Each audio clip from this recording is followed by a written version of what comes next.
ಕರ್ತನಾದ ಯೇಸು ಕ್ರಿಸ್ತನಲ್ಲಿ ಪ್ರಿಯರಾದ ದೇವಜನರೇ, ನಮ್ಮ ಕರ್ತನಾದ ಯೇಸು ಕ್ರಿಸ್ತನ ಅತ್ಯಧಿಕವಾದ ಕೃಪೆಯ ಸಮಾಧಾನವು ತಮಗೂ ತಮ್ಮ ಕುಟುಂಬದ ಪ್ರಿಯರೆಲ್ಲರಿಗೂ ಹೆಚ್ಚೆಚ್ಚಾಗಿ ಉಂಟಾಗಲಿ. ಹೃದಯಂಗಮ ಮಾತು ಎನ್ನುವ ಈ ಮುಂಜಾನೆ ವಾಕ್ಯದ ಅಂತ ಸರಣಿಯಲ್ಲಿ ಈ ತಿಂಗಳು ನಾವು ವಿಜ್ಞಾಪನೆ ಸೇವೆ ಎಂಬ ಶೀರ್ಷಿಕೆಯಲ್ಲಿ ದೇವರ ವಾಕ್ಯವನ್ನು ಧ್ಯಾನಿಸುತ್ತಿರುವಲ್ಲಿ ಈ ದಿನ ನಾವು ಧ್ಯಾನಿಸುವಂಥ ದೇವರ ವಾಕ್ಯದ ಭಾಗ ಮತ್ತಾಯನು ಬರೆದ ಸುವಾರ್ತೆ 5ನೇ ಅಧ್ಯಾಯ 44-45 ವಚನಗಳು. ಮತ್ತಾಯ 5:44-45. ಆದರೆ ನಾನು ನಿಮಗೆ ಹೇಳುವುದೇನೆಂದರೆ, ನಿಮ್ಮ ವೈರಿಗಳನ್ನು ಪ್ರೀತಿಸಿರಿ, ನಿಮ್ಮನ್ನು ಹಿಂಸೆಪಡಿಸುವವರಿಗೋಸ್ಕರ ದೇವರನ್ನು ಪ್ರಾರ್ಥಿಸಿರಿ. ಹೀಗೆ ಮಾಡಿದರೆ ನೀವು ಪರಲೋಕದಲ್ಲಿರುವ ನಿಮ್ಮ ತಂದೆಗೆ ಮಕ್ಕಳಾಗುವಿರಿ. ಆತನು ಕೆಟ್ಟವರ ಮೇಲೆಯೂ ಒಳ್ಳೆಯವರ ಮೇಲೆಯೂ ತನ್ನ ಸೂರ್ಯನ ಮೂಡುವಂತೆ ಮಾಡುತ್ತಾನೆ, ನೀತಿವಂತರ ಮೇಲೆಯೂ ಅನೀತಿವಂತರ ಮೇಲೆಯೂ ಮಳೆ ಸುರಿಸುತ್ತಾನೆ. ಈ ವಾಕ್ಯಗಳನ್ನ ಗ್ರಹಿಸೋದಕ್ಕೆ ನಾವು ಶಕ್ತರಾಗುವಂಥ ದೇವರು ತಾನೇ ತನ್ನ ಆತ್ಮನ ಮೂಲಕ ನಮಗೆ ವಿಶೇಷವಾದ ಗ್ರಹಿಕೆಯನ್ನು ಒದಗಿಸಲಿ. ಕರ್ತನಲ್ಲಿ ಪ್ರೀತಿಯುಳ್ಳ ದೇವಜನರೇ, ವಿಜ್ಞಾಪನೆ ಸೇವೆ ಒಂದು ಬಹಳ ಮಹತ್ವವುಳ್ಳ ಸೇವೆ. ಯೇಸು ಕ್ರಿಸ್ತನು ದಿವ್ಯಾರೋಹಣವಾಗಿ ಮಹಿಮಾ ಪದವಿಯನ್ನು ಅಲಂಕರಿಸಿದ ದಿನ ಮೊದಲುಗೊಂಡು ಇಲ್ಲಿಯವರೆಗೂ ಎಡೆ ಬಿಡದೆ ಆತನು ಮಹಾಯಾಜಕನಾಗಿ ಈ ಸೇವೆಯನ್ನು ಮಾಡ್ತಲೇ ಇದ್ದಾನೆ.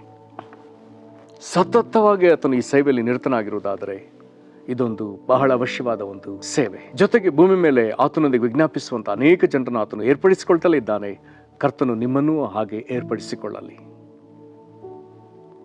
ತನ್ನ ಸನ್ನಿಧಿಯಲ್ಲಿ ಬೇಡುವ ಅಬ್ರಾಮ, ತನ್ನ ಸನ್ನಿಧಿಯಲ್ಲಿ ಬೇಡಿದ ಅಬ್ರಾಮ, ಮೋಶೆ, ಎಲಿಯ, ಸಮುವೇಲ, ಮನುಷ್ಯನಾಗಿ ಬಂದ ದೇವರು ಯೇಸು ಕ್ರಿಸ್ತನು, ಅಪೊಸ್ತಲರು, ಹೀಗೆ ಪ್ರತಿಯೊಬ್ಬರ ಪ್ರಾರ್ಥನೆಗಳನ್ನ ಕೇಳಿ ಉತ್ತರಿಸಿದ ದೇವರು ಈ ದಿನಗಳಲ್ಲಿ ಈ ಸಂದರ್ಭಕ್ಕೆ ನೀವು ಮಾಡುವ ಪ್ರಾರ್ಥನೆಯನ್ನು ಆತನು ಖಂಡಿತ ಉತ್ತರಿಸಲಿ.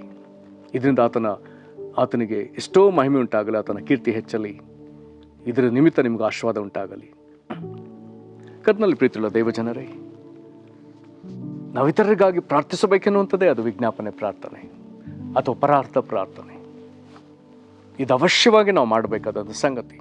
ಇಲ್ಲಿ ಇದನ್ನು ನಾವು ಓದಿಕೊಂಡ ವಾಕ್ಯ ಭಾಗದಲ್ಲಿ 42 ಹೀಗೆ ಹೇಳ್ತದೆ, ಆದರೆ ನಾನು ನಿಮಗೆ ಹೇಳುವುದೇನೆಂದರೆ, ನಿಮ್ಮ ವೈರಿಗಳನ್ನು ಪ್ರೀತಿಸಿರಿ, ನಿಮ್ಮನ್ನು ಹಿಂಸೆ ಪಡಿಸುವರಿಗೋಸ್ಕರ ದೇವರನ್ನು ಪ್ರಾರ್ಥಿಸಿರಿ.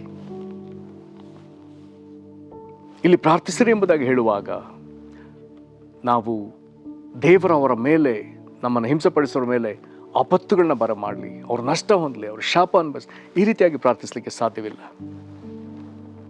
ಕಾರಣ ಇಲ್ಲಿ ನಾವು 48ರಲ್ಲಿ ಓದ್ತೇವೆ, ಪರಲೋಕದಲ್ಲಿರುವ ತಂದೆ ಯಾವ ದೋಷವಿಲ್ಲದವನು, ಹಾಗಾಗಿ ನೀವು ದೋಷವಿಲ್ಲದವರಾಗ್ರಿ ಅಂತ ಹೇಳ್ತಾನೆ. ಇದಕ್ಕೆ ಮೊದಲು ಆತನು ಹೇಳ್ತಾನೆ, ನಿಮ್ಮ ವೈರಿಗಳನ್ನ ಪ್ರೀತಿಸ್ರಿ ಅಂತಾನೆ. ಹಾಗಾದ್ರೆ ನಮಗೆ ಯಾರಿಂದ ವಿಪರೀತ ನೋವು, ನಷ್ಟ, ವೇದನೆ ಆಗ್ತಿದೆಯೋ ಅವ್ರನ್ನ ಆಶೀರ್ವದಿಸೋದಕ್ಕಾಗಿಯೇ, ಅವನ್ನ ಪ್ರೀತಿಸಿ ಪ್ರಾರ್ಥಿಸೋದಕ್ಕಾಗಿ, ಅವರ ಮೇಲಿಗಾಗಿ ಪ್ರಾರ್ಥಿಸ್ಲಿಕ್ಕೆ ಆತನು ಹೇಳ್ತಾನೆ. ಪ್ರಾರ್ಥಿಸ್ರಿ ಎಂಬುದಾಗಿ ಹೇಳಿದ್ರೆ ಅವರ ಮೇಲಿಗಾಗಿ. ಪ್ರಿಯರೇ, ನಾವು ವಿಧವಾಗಿ ನೋಡಿದ್ದೇವೆ.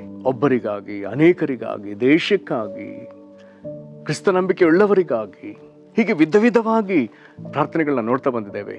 ಈ ದಿನ ನಾವು ನೋಡ್ತಿರುವಂಥದ್ದು ನಮಗೆ ವೈರಿಗಳಂತಿರುವವರು ಅಥವಾ ನಮ್ಮನ್ನು ಹಿಂಸಿಸುವವರು, ನಮ್ಮನ್ನು ದ್ವೇಷಿಸುವವರು, ಇವರಿಗಾಗಿ ನಾವು ಪ್ರಾರ್ಥಿಸಬೇಕೆಂಬುದಾಗಿ ನಮ್ಮ ಕರ್ತನಾದ ಯೇಸು ಕ್ರಿಸ್ತ ನಮಗೆ ಅಪ್ಪಣೆ ಕೊಟ್ಟಿದ್ದಾನೆ. ಅವಶ್ಯವಾಗಿ ಸತ್ಯವೇದದ ಕೆಲವು ಭಾಗಗಳನ್ನ ಗಮನಿಸುವಾಗ ದೇವಜನರಿಗೆ ಬಾಧೆ ಆಗುವಂತೆ ನಡ್ಕೊಂಡ ಜನರ ಮೇಲೆ ಅನೇಕ ಆಪತ್ತುಗಳು, ದೇವರ ಕೋಪ ಬಂದದೆ. ಆದರೆ ಹೀಗೆ ಬಾಧೆ ಅನುಭವಿಸಿದವರನ್ನೇ ದೇವರು ಎಬ್ಬಿಸಿ ಅವರಿಗೆ ತೊಂದರೆ ಕೊಟ್ಟವರಿಗಾಗಿ ನೀನೇ ಪ್ರಾರ್ಥಿಸಿ ಎಂಬುದಾಗಿ ದೇವರು ಹೇಳ್ತಾನಲ್ಲ. ಆದರೆ ಈ ದಿನದಲ್ಲಿ ದೇವರು ಹೊಸ ಒಡಂಬಡಿಕೆಯಲ್ಲೋ ಅದನ್ನೇ ಆತನು ಹೇಳ್ತಿದ್ದಾನೆ. ನಮಗೆ ಯಾರು ವೇದನೆ ಕೊಡ್ತಿದ್ದಾರೋ, ವೇದನೆ ಅನುಭವಿಸಿದ ನಾವೇ ಅವರಿಗಾಗಿ ಪ್ರಾರ್ಥಿಸಬೇಕೆಂಬುದಾಗಿ ದೇವರು ಬಯಸ್ತಿದ್ದಾನೆ.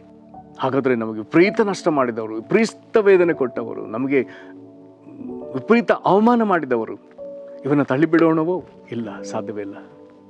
ಕಾರಣ ದೇವರನ್ನ ಹೀಗೆ ಅಲ್ಲಗಳೆದವರು, ಅವಮಾನ ಪಡಿಸುವವರು, ದೇವರಿಗೆ ನೋವನ್ನುಂಟು ಮಾಡುವರು, ಯಾರನ್ನ ದೇವರು ತಳ್ಳಿ ಬಿಡಲೇ ಇಲ್ಲ ಇಲ್ಲಿವರೆಗೂ.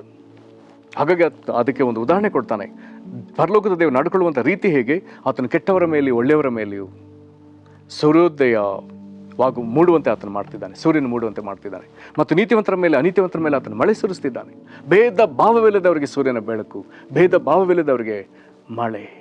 ಇದೆರಡು ಇದ್ರೆ ಬೆಳೆ ಇದ್ರೆ ಅನೇಕ ವಿಧದಲ್ಲಿ ಸಂಪಾದನೆ. ಕರ್ತನಲ್ಲಿ ಪ್ರೀತಿಯುಳ್ಳ ದೇವಜನರೇ, ಹಾಗಾದರೆ ತಾರತಮ್ಯವಿಲ್ಲದೆ ಪರಲೋಕದ ತಂದೆಯು ನಡ್ಕೊಳ್ಳುವುದರಿಂದ ಈಗ ಯೇಸು ಕ್ರಿಸ್ತ ನಮಗೆ ಅದನ್ನೇ ಹೇಳಿಕೊಡ್ತಾನೆ, ನೀವೂ ಹಾಗೆಯೇ.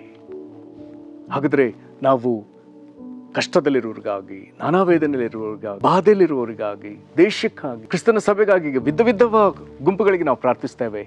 ಇಲ್ಲಿ ಈ ಪ್ರಾರ್ಥನೆಯಲ್ಲಿ ನಮಗೆ ವೈರಿಗಳಂತೆ ಇರುವವರು, ನಮ್ಮನ್ನು ಹಿಂಸೆ ಪಡಿಸುವವರು, ಇವರನ್ನೇ ಅಲ್ಲಿ ಹೇಳ್ತಾನೆ, ವೈರಿಗಳನ್ನ ಏನು ಮಾಡ್ರಿ?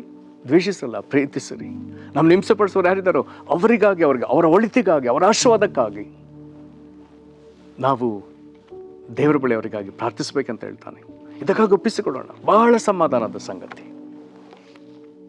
ನಾವು ಮಾಂಸದಲ್ಲಿ ಯೋಚಿಸಿದ್ರೆ ಅವರ ಮೇಲೆ ಸಿಟ್ಟು, ಸೇಡು ಬರ್ತದೆ.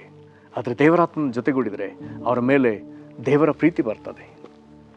ಮಾಂಸದಲ್ಲಿ ಯೋಚಿಸಿದ್ರೆ ಅವ್ರನ್ನ ಶಪಿಸಬೇಕೆಂಬುದಾಗಿ ಅನಿಸ್ತದೆ. ಆದರೆ ದೇವರಾತ್ಮನ ಜೊತೆಗೂಡಿದರೆ ಅವನ್ನ ಯೇಸು ಕ್ರಿಸ್ತನ ಹೆಸರಲ್ಲಿ ಆಶೀರ್ವದಿಸಬೇಕನ್ನಿಸ್ತದೆ. ಮಾಂಸದಲ್ಲಿ ನೆನೆಸಿದ್ರೆ ಅವ್ರ ಮೇಲೆ ಸೇಡು ತೆಗೆದುಕೊಳ್ಬೇಕಂತ ಅನಿಸ್ತದೆ. ಆದರೆ ದೇವರಾತ್ಮನ ಜೊತೆಗೂಡಿದರೆ ನಾವು ಅವ್ರಿಗೆ ಎಷ್ಟು ಸಾಧ್ಯವಷ್ಟು ಉಪಕಾರ ಮಾಡಬೇಕು, ದಯ ತೋರಿಸ್ಬೇಕಂತ ಅನಿಸ್ತದೆ. ದೇವರಾತ್ಮನ ಜೊತೆಗೂಡಿ ಮಾಡಬೇಕಾದ ಕಾರ್ಯ ಕರ್ತನಾದ ಯೇಸು ಕ್ರಿಸ್ತನ ಕಲ್ವಾರಿ ಶಿಲುಬೆಯಲ್ಲಿ ಮಾಡಿದ್ದು ಇದುವೇ.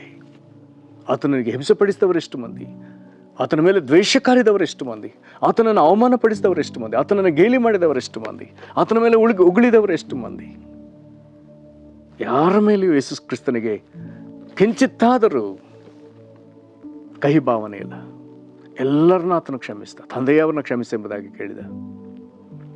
ಅವರ ಮೇಲೆ ದೇವರ ಕೋಪ ಉಂಟಾಗದಂತೆ, ದೇವರ ಕನಿಕರವು ಕ್ಷಮಾಪಣೆ ಉಂಟಾಗುವಂತೆ ಯೇಸು ಹಂಬಲಿಸಿದ. ಎಂತಹ ದೊಡ್ಡ ಸಮಾಧಾನ. ಕರ್ತನಲ್ಲಿ ಪ್ರೀತಿಗಳ ದೇವಜನರೇ, ವಿಜ್ಞಾಪನ ಸೇವೆಯಲ್ಲಿ ಇದೊಂದು ಪ್ರಾಮುಖ್ಯವಾದ ವಿಷಯ. ನಮ್ಮನ್ನು ಯಾರು ವಿಪರೀತವಾಗಿ ನೋಯಿಸ್ತಾರೋ ಅವರ ಆಶೀರ್ವಾದಕ್ಕಾಗಿ ತವಕಿಸುವ ಜನರು, ವಿಜ್ಞಾಪಿಸುವವರಿಗೆ ದೇವರು ಕೊಟ್ಟ ಒಂದು ವಿಶೇಷವಾದ ಜವಾಬ್ದಾರಿ. ಕ್ರಿಸ್ತನ ಸಭೆಯಲ್ಲಿ ಪ್ರತಿಯೊಬ್ಬರಿಗೂ ಯೇಸು ಕ್ರಿಸ್ತನ ಕೊಟ್ಟ ಒಂದು ವಿಶೇಷವಾದ ಜವಾಬ್ದಾರಿ. ಇದಕ್ಕೆ ನಮ್ಮನ್ನು ಅರ್ಪಿಸಿಕೊಳ್ಳೋಣ, ಪ್ರಾರ್ಥನೆ ಮಾಡೋಣ. ಮಹಾಕೃಪೆಯ ಪರಲೋಕ ತಂದೆ, ಇಂಥ ಒಂದು ಶ್ರೇಷ್ಠ ಉಪದೇಶವನ್ನು, ಆಜ್ಞೆಯನ್ನು ನಮ್ಗೆ ಕೊಟ್ಟದಕ್ಕಾಗಿ ಸ್ತೋತ್ರ. ಕರ್ತನಾದ ಯೇಸುವೆ, ನೀನೇ ನಮ್ಮ ಶ್ರೇಷ್ಠ ಮಾದರಿ. ನಿನಗೆ ಉಗಳಿದವರು, ನಿನ್ನನ್ನು ಹಿಂಸಿಸಿದವರು, ನಿನ್ನನ್ನು ಗೇಲಿ ಮಾಡಿದವರು, ನಿನ್ನ ಮೇಲೆ ಸುಳ್ಳು ಅಪವಾದ ಹಾಕಿದವರು, ನಿನ್ನನ್ನು ಅವಮಾನಪಡಿಸಿದವರು, ಕರ್ತನೆ, ಹೀಗೆ ಯಾರ ಮೇಲೂ ನಿನಗೆ ಕಹಿ ಇಲ್ಲದೆ, ಎಲ್ಲರಿಗೂ ಎಲ್ಲರ ಮೇಲೆ ದೇವರ ಕೋಪ ಉಂಟಾಗದೆ, ಅವರ ಮೇಲೆ ದೇವರ ಕನಿಕರವು, ಅವರಿಗೆ ದೇವರ ಕ್ಷಮಾಪಣೆಯು ದೊರಕುವಂತೆ ಏಸಪ್ಪ ನೀನು ಅವರಿಗಾಗಿ ಪ್ರಾರ್ಥಿಸ್ತೀಯಲ್ಲ, ಅದಕ್ಕಾಗಿ ನಿನಗೆ ನಾವು ಸ್ತೋತ್ರ ಸಲ್ಲಿಸ್ತೇವೆ.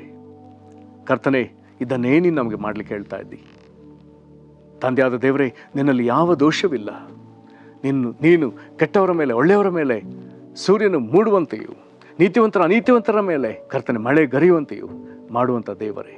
ಕರ್ತನೆ, ನಾವು ಸಹ ದೇವಜನರಿಗೆ ಮಾತ್ರವಲ್ಲಪ್ಪ, ನಿನ್ನನ್ನು ಅರಿಯದಿರುವ ಜನರು ಕರ್ತನೆ, ಅಥವಾ ನಮ್ಮನ್ನು ವಿರೋಧಿಸುವ ಜನರು, ನಮಗೆ ನಾನಾ ವಿಧದಲ್ಲಿ ಪೀಡಿಸುವ ಜನರು ಅಥವಾ ಹಿಂಸಿಸುವ ಜನರು, ಇವರ ಕ್ಷೇಮಕ್ಕಾಗಿ, ಇವರ ಆಶೀರ್ವಾದಕ್ಕಾಗಿ ಕರ್ತನೆ ಪ್ರಾರ್ಥಿಸುವಂಥ ಕ್ರಿಸ್ತನ ಪ್ರೀತಿಯಿಂದ ತುಂಬಿದ್ದ, ದೇವರ ಪ್ರೀತಿ ರಸದಿಂದ ತುಂಬಿರುವ ಹೃದಯವನ್ನು ಅನುಗ್ರಹಿಸು. ಕರ್ತನೆ, ಯಾರೆಷ್ಟು ಕೆಡುಕು ಮಾಡಿದ್ರೆ ಅವರಿಗೆ ನಾವು ಕ್ರಿಸ್ತನ ಪ್ರೀತಿ ತೋರುವುದಕ್ಕೂ, ಅವನ ಆಶೀರ್ವದಿಸುವುದಕ್ಕೂ, ಅವರಿಗೆ ಉಪಕಾರ ಮಾಡುವುದಕ್ಕೂ, ಕರ್ತನೆ ಅವರ ಏಳಿಗೆಗಾಗಿ ಶ್ರಮಿಸುವುದಕ್ಕೂ ನಮಗೆ ಕರ್ತನೆ ನಿನ್ನ ಹೃದಯವನ್ನು ಒದಗಿಸು. ನಿನ್ನ ದಯೆ ನಮ್ಮ ಮೇಲಿರಲಿ, ನಿನ್ನ ಕೃಪಕಟಾಕ್ಷ ನಮ್ಮ ಮೇಲಿರಲಿ. ಕರ್ತನೆ, ಈ ತಿಂಗಳೆಲ್ಲ ಈ ರೀತಿಯಾಗಿ ಧ್ಯಾನಿಸುವುದಕ್ಕೆ ಕೊಟ್ಟ ಮಹಾದಯಗಾಗಿ ಸ್ತೋತ್ರ. ತಿರುಗರ್ತನೆ ಮುಂದಿನ ತಿಂಗಳು ನೂತನ ವಿಷಯದೊಂದಿಗೆ ಕರ್ತನೆ ನಾವು ಸೇರಿ ಬರುವುದಕ್ಕೆ ಕೃಪೆ ಒದಗಿಸು. ನಿನಗೆ ಮಹಿಮೆ ಆಗಲಿ. ಇದನ್ನು ಕೇಳುವ ಪ್ರತಿಯೊಬ್ಬರನ್ನ ಕುಟುಂಬವಾಗಿ ಹೆಚ್ಚೆಚ್ಚಾಗಿ ಆಶೀರ್ವದಿಸಿ, ನೀವು ಬರೋಣಕ್ಕಾಗಿ ಸಿದ್ಧಪಡಿಸು. ಯೇಸು ಕ್ರಿಸ್ತನ ಹೆಸರಲ್ಲಿ ಬೇಡದೇವೆ ನಮ್ಮ ತಂದೆಗೆ, ಆಮೇನ್. ಕರ್ತನೆ ನಿಮ್ಮನ್ನು ಆಶೀರ್ವದಿಸಲಿ. ವಂದನೆಗಳು.